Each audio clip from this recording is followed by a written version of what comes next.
All right, make sure you got your note sheet ready to go. We're taking a look at 1920s America. So as it says below, new technologies, consumer products, leisure, and entertainment made the 1920s roar, hence the Roaring Twenties. At the same time, there were widespread anxieties about the future and the fears that America was losing its sight of traditional ways. So one of the themes that you're going to see within this is that there is a lot of topics that are going to be focused on very traditional views versus those who have more modern perspectives. Ultimately, by the end of this, what we want you to be able to answer is how did social, economic, and religious tensions divide America during the 20s? Again, with the theme modern versus tradition. So just to kind of recap some of the things that we left off with prior to break is let's start with the Red Scare. So we discussed that the Red Scare was a fear of communism, more specifically Russia, after the Russian Revolution of 1917. It really did infect American thinking. So the big Red Scare of 1919 and 1920 resulted in a crusade against left-wing thinking, radicals, anarchists, even union workers. We've talked about how Attorney General A. Mitchell Palmer rounded up 6,000 suspected communists. This was after some letter bombs were sent out to important people. These people we rounded up were mainly foreigners. Another theme that we talked about a little bit or issue was the case of Sacco and Vanzetti. Niccolo Sacco was a fish peddler, and Bartolomeo Vanzetti was a shoemaker, both Italian. And they were convicted of a murder in 1921 of a Massachusetts paymaster and their guard. They were taken to court, and both the judge and the jury were very prejudiced against the two because they were Italian, they were atheists, they were anarchists, and even draft dodgers. The evidence that they had against them was damaging, but still there were serious flaws. And mainly because of their ethnic background, they were hanged in 1927. So let's kind of transition to another issue. So as rural Americans saw the country become increasingly urban, and what you'll see is that this is the first decade in which more people are living in the cities. These people who are still living in rural areas saw their own positions in the nation slip to relative importance. Many lashed out against the symbols of change. Some even turned to organizations that supported doctrines of hate and employed violence to achieve these ends, the most notably the Ku Klux Klan, the KKK. So the KKK were nativists with an anti-foreign agenda. This is not the KKK of the post-Civil War Reconstruction era, but instead this was a KKK who was very anti-foreigner, Catholic, Jew, pacifist, or against any form of physical violence, communist, bootlegger, gambler, or adulterer. So who were they for? Well, they were pro-Native American, meaning those born on American soil, Protestant, and Anglo-Saxon, those of the white race. The biggest issue you need to understand with them is that they were very much so intolerant and prejudiced against social change. They wanted to keep tradition. A lot of these fears would be translated even into the amount of immigrants that were coming into the nation. So between 1900 and 1920, roughly 14 million immigrants entered the United States. In 1921 alone, 800,000 immigrants stepped ashore, and these were primarily from South and Eastern Europe. Nativists wanted to plug the breach, so kind of what you see in this cartoon here where you have immigrants from Europe coming through a funnel. That's literally what we did throughout the 1920s to limit immigration. Many people thought that immigrants threatened religious, political, and cultural traditions. World War I, the Russian Revolution, the Red Scare also strengthened these positions. So two laws were passed, one in 1921 known as the Emergency Quota Act and one in 1924 known as the National Origins Act. The first one, the Emergency Quota Act, set up a simple formula for immigration. The number of immigrants of a given nationality each year could not exceed the number of people of that nationality living in the United States in 1910. In 1924, they restricted this even further. They cut the amount of foreigners from 3% to 2%, and they shifted the census from 1910 to 1890. The reason they picked 1890 was because this was before the flood of immigrants from Europe. So, for example, Great Britain could allow 65,000 immigrants, but Italy could only send 5,000. So as you see in this image here, the darker the color represents more people that came from Europe to the United States versus after the Immigration Act or the National Origins Act of 1924 was passed, even fewer were allowed to come over. Let's take a look at a different issue, the Prohibition experiment. So as we've talked about, the 18th Amendment, it banned manufacture and sale of alcohol. Legislators who voted this, who voted dry or against drinking, basically voted while drinking wet, meaning that wets were those who supported the drink of alcohol. Frustrated soldiers complained that prohibition took place when they were put over in Europe, and they had really no say in this issue. It might have been more effective if there was more enforcement officers. Really, the only way that it was enforced was through the Volstead Act, which is a law that Congress passed to enforce the amendment. But there was not enough support at the local and federal level to actually enforce the law. So what it resulted in was people finding ways to go out and drink. Speakeasies were probably the most popular places to go. Underground bars where hard liquor was drank in staggering amounts by both men and women. Home-brewed beers, bathtub gins also became popular. If there's any positive to prohibition, it was that bank savings actually increased and then work absenteeism went down. So the goals of those who wanted prohibition to be passed, to a certain extent, was effective, but really people were more motivated to find ways to get booze as opposed to stop. It also led to what we're going to call the golden age of gangsters.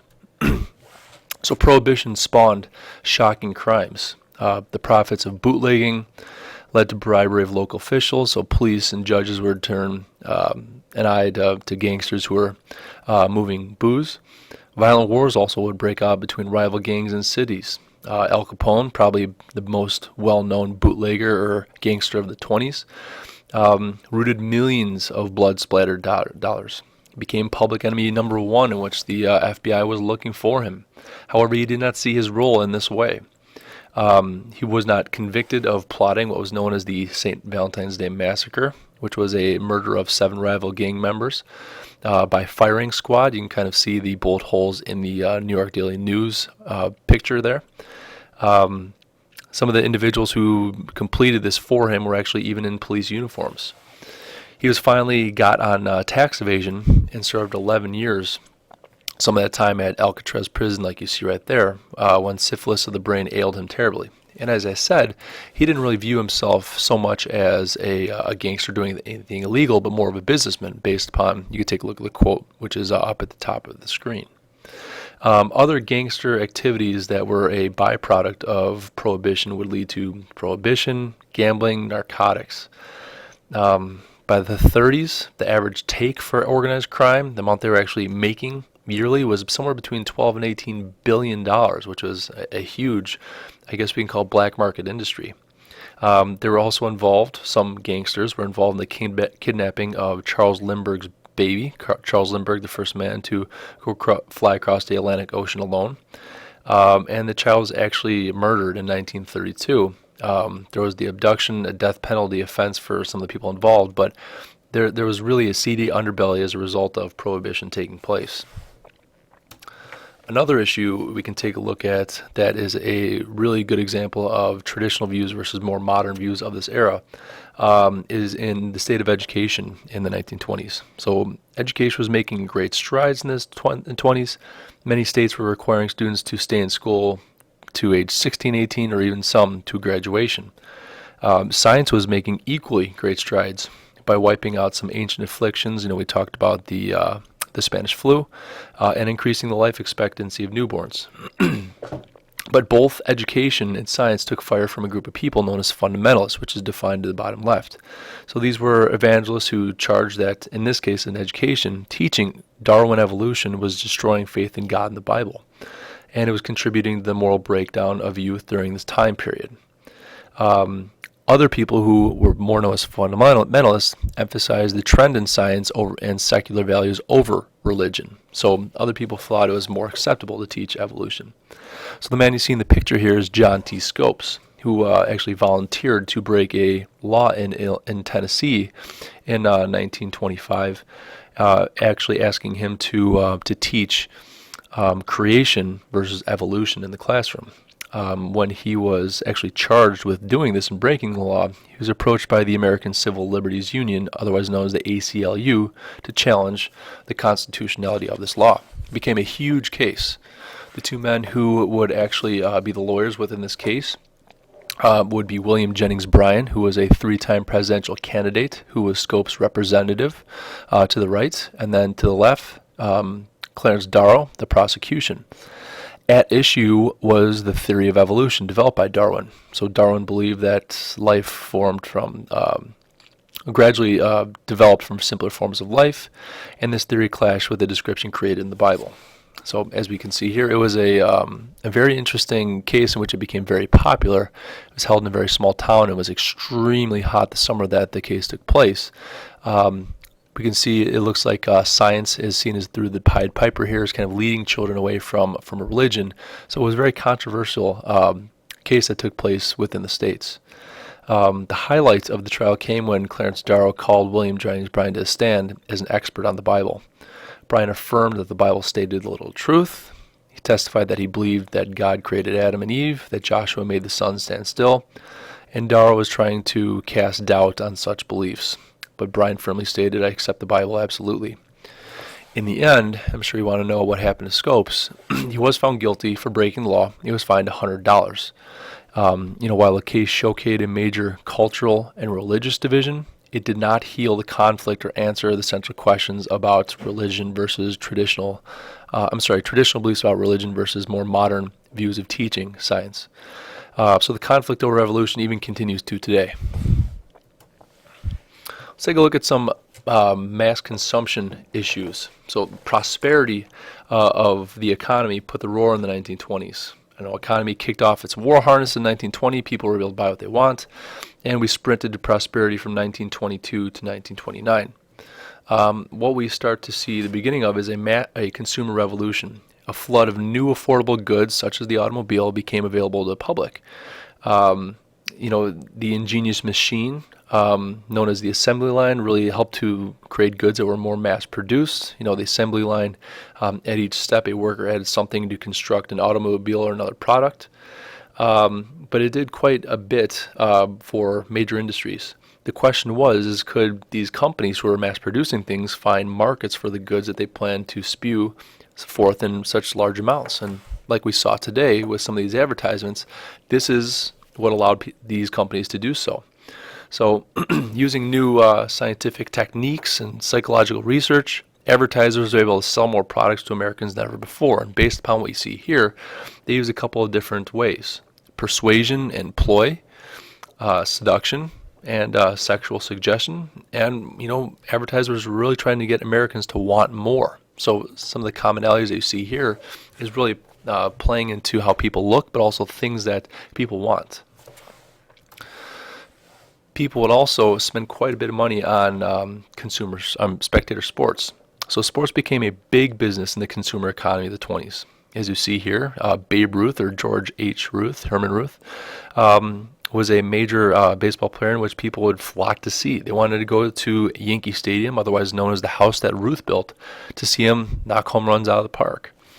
Jack Dempsey, a boxer, was a fighter that knocked out the French light heavyweight George Carpenter in front of fans that paid in total more than $1 million in tickets to see this fight. And the ring, as you can see in the very center here, extremely small, but people wanted to be there. There was also new marvels such as refrigerators, vacuum cleaners, and cars and radio, but people really were willing to spend their money.